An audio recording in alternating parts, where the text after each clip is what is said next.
शैलपुत्री माता एक बार हिमालय पर्वत पर बहुत बड़ा राक्षस आया जिसने पूरे गांव को डराने की कोशिश की।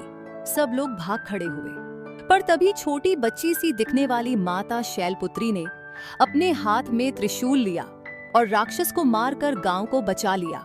इससे सबको सीख मिली कि साहस और विश्वास से ही सबसे बड़ा संकट मिट सकता है। ब्रह्मचारिणी माता एक तपस्विनी कन्या केवल फूल और बेलपत्र से ही भगवान शिव की आराधना करती थी। तेज धूप, ठंड और बरसात में भी वे दृढ़ संकल्प से तप कर रही थीं।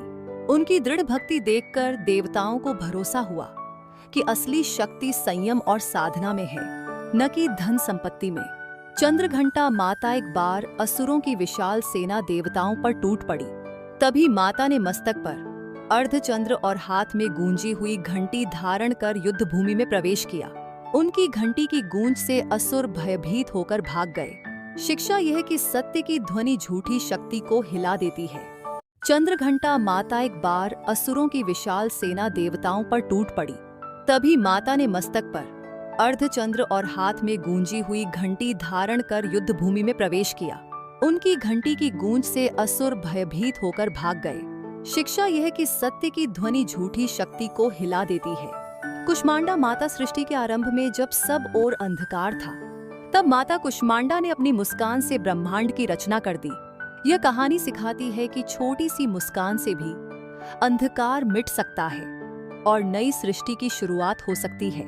स्कंद माता एक समय तारकासुर नामक राक्षस अत्याचार करने लगा। तब माता ने अपने पुत्र कार्तिकेय स्कंद को देवताओं की सेना का सेनापति बनाया। स्कंद ने दुष्ट का वध कर सभी को राहत दी। संदेश यह है कि जब मां अपने बच्चों को सिखाती और प्रेरित करती है, तो वे संपूर्ण जगत का उद्धार कर सकते हैं। कात्यायनी माता ऋषि कात्यायन ने घोर तप किया, तो माता ने उनके घर पुत्री रूप में जन्म लिया। जब महिषासुर ने तीनों लोक जीत लिए, तब देवी कात्यायनी ने उसका अंत कर दिया। इससे हर किसी को सीख मिलती है कि अन्याय और अहंकार का अंत अवश्य होता है। कालरात्रि माता रात्रि के अंधकार में असुरों ने साधकों पर आक्रमण किया।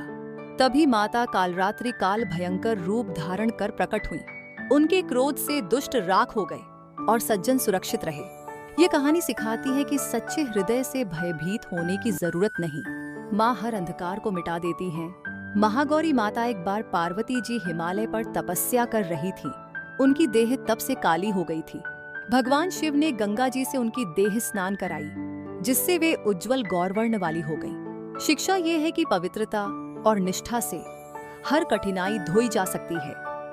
सिद्धिदात्री माता देवताओं